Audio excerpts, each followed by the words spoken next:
Okay, guys, I just wanted to show you my 1936 Atlas 10D vertical counter shaft lathe I just got. I guess let's just start left to right. I have some concerns. I've never owned a lathe before. I don't know anything about how stuff is supposed to be, so please bear with me. My first concern is the change gear, or the gears here. Are these, and I've tightened these bolts, so are these supposed to be this loose? I hope you can see that. My hand's not in the way. And, you know, I don't know if that's normal. And actually on here, I only have two of the studs that was included. And I assume I will need more studs if I want to do different gearing for threading. And so then I guess my next concern was when I got this thing, the guy fired it up. You know, I looked it over and he fired it up. Man, it was quiet. But then as we loaded it, you know, I noticed, you know, this pulley was moving around, and I got to looking at it, and these adjustment screws were all loose. And I thought, oh man, them bearings are probably shot. But I did grease them up. You know, I used the cap, put the grease in there, and I actually put too much grease in there, and I had this thing flinging grease all over. And, you know, I, of course, tightened everything up, and I think it's fine. And so anyway, that was a big concern. And so then my next concern is this thing was crashed, and I hope I'm not in the way here. And this thing was so gummed up, none of this stuff would move. And I just cleaned it up, just did a quick cleanup on it just to see what I have. And it was crashed. It had an aftermarket, well, actually, I think it was homemade tool post in it. And the tool post is all bent and broke. It broke this out right here, and it actually broke the dovetail out of this section right here.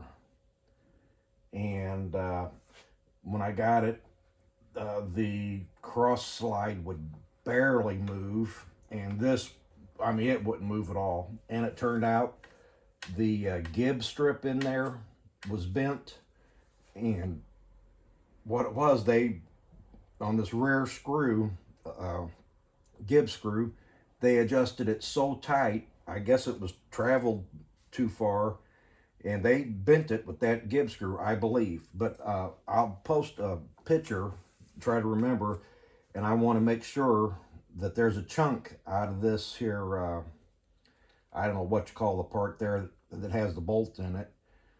There's a chunk out, and I want to make sure that that's not going to affect anything. And then while I've got it slid that way, there is a little bit of damage back here. Right there, there's a raised spot that'll have to be stoned down. And now I do feel some wear right there. It starts to get tight, and so this was, I think you guys call it the sweet spot. I feel a little wear there, but I can't catch my fingernail on it. And so I'm hoping that will be okay. And so enough for that. But my biggest concern is I believe this chuck was stuck, and I think they put a wrench in there, or put a adjustable wrench on there, whatever they did, and hit on it. That is broke out right there and cracked there. And the same here, it's busted out. And, you know, this one's a little chipped. So what I'm worried about is if this chuck is junk. And let me see if I can read the name on it.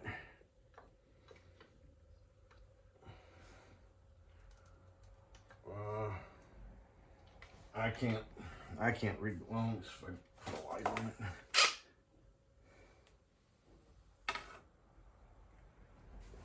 Okay.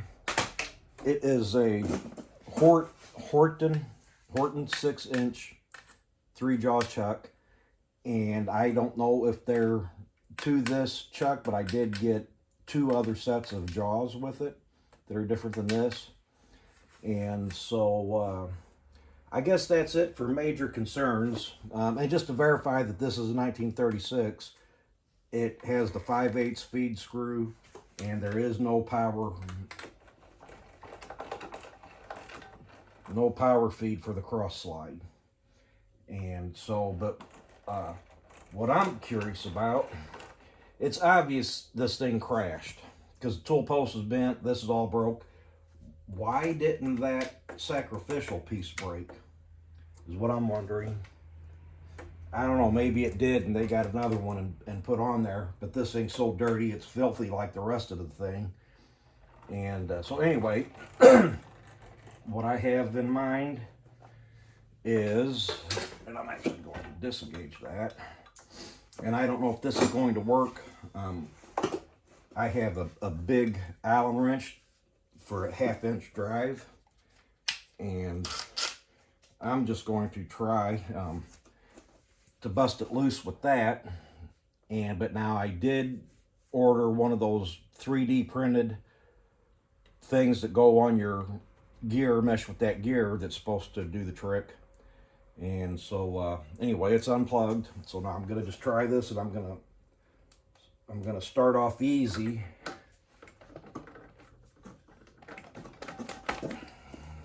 Oop, I'm gonna get a piece of wood.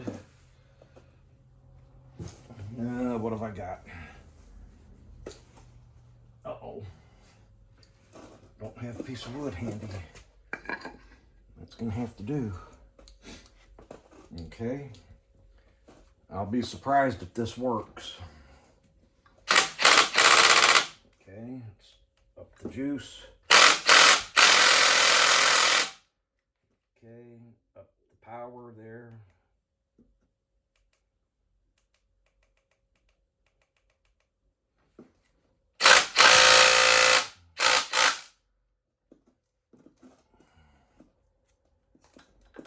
I don't know if you're supposed to engage the back gears or not, and until I research it and find out, I don't want to do that until I find out. I'm just going to try it like this first. What the heck?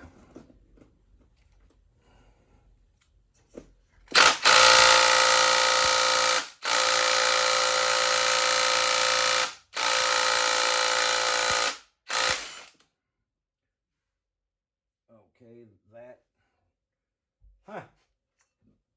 the socket, this was a bought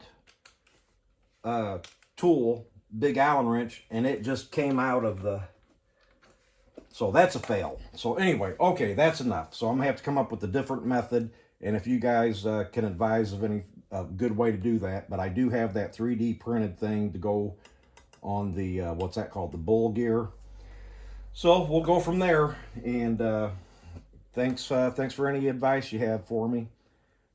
Thanks for watching my video. Give me a thumbs up, subscribe if you want. I'll be doing some videos on this. Thanks a lot. Okay, if you guys care to see what I got with that lathe, stay tuned. I'm going to show you what I got. And if not, stop watching. So let's start with, this is the, I don't know if this is a factory made tool post or what, but it's this is what was in the lathe and it was crashed. This is all bent, and even this stuff was bent, and I even tried to straighten that. And so that's junk, and I probably want to get a quick change tool post anyway, tool holder. This is the original one, and it does have the big round thing for it, but there's no stud or anything. And you know, I could make a stud for it, T-nut, and rethread, or you know, get a nut, threaded rod, whatever. But like I said, I'll just get a quick change tool holder. My machinist buddy said this is probably the highlight right here. It's a big 5/8 can of metal with a bunch of carbide tips and stuff. And here's a smaller carbide holder. Oh, this is to the tool holder. So anyway, there's that. I have a boatload of high-speed cutters. Some there, a bunch of them. Here is the different 3-jaw chucks, or 3-jaw chucks, jaws. Sorry about that. There's 2 different styles, and I'm hoping they're to that Horton chuck. I mean, it would seem logical. So anyway, some dogs. I did not get a faceplate with it, and so I don't know what that is. It almost looks like a dog, but I don't know. I have a total of 13 gears. There's 10 here and 3 on the lathe. I am missing the other studs, the bolts that go through, and I assume you need those because I've seen, you know, videos where it had a total of like 4 gears installed on them bolts, and I only have 2. So I don't know if that's a different model or what. Let's keep going with the cutters. This is a knurling tool, and I don't know if this is how this is supposed to be. It's made by Armstrong, but both of these knurlers, they're both cross-hatched that direction. So I don't know if I'm missing one. They're supposed to be left and the right. I don't know. Homemade boring bar, and all these are various different cutters I got with it, tool holders.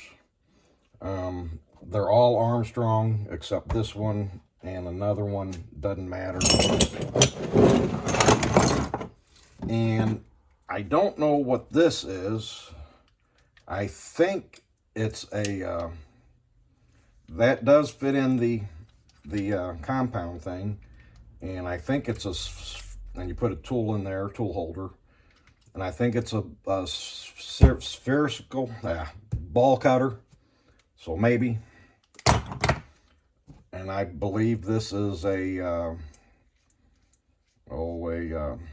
carriage stop. And here is the missing broken handle off of the cross slide, but I do have, just happen to have, an Atlas XY vise, and I did borrow the handle off of that, but that actually could be repaired. And a bunch of junk, dead centers, they're all worn out, except that one might still be good. A couple of shop-made items. I don't really know what that is. This looks like it could be a gear puller, maybe. I don't know. I think somebody made this to put a piece of sandpaper in, and that's just looks like a shop-made, I don't know what it is. Big old bushing. Handle, some kind of little holder, probably to clamp it in and hold something. So now I'm gonna get in the way of the camera a second. And here is some goodies in here.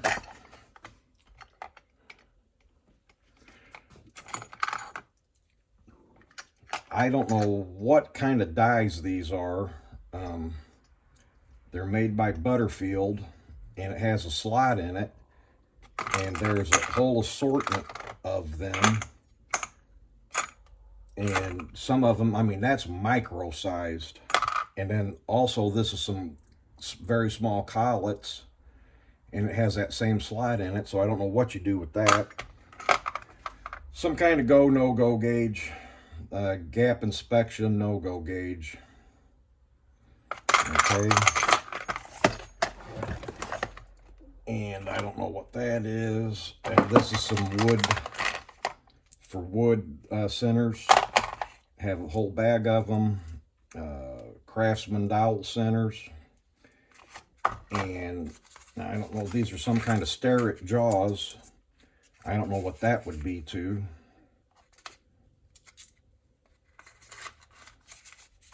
Okay, and I'm trying to hurry. Probably already lost most of you guys. Here's a bunch more of high-speed cutters. A bunch of carbides and stuff. So that's always handy to have. Here is a boatload of these carbides. More in here.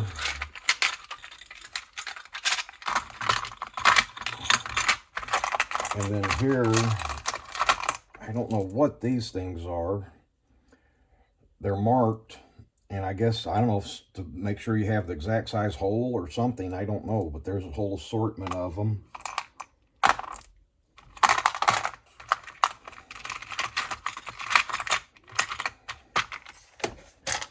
And this is some little wrenches. I don't know what those are for. Some keyways there.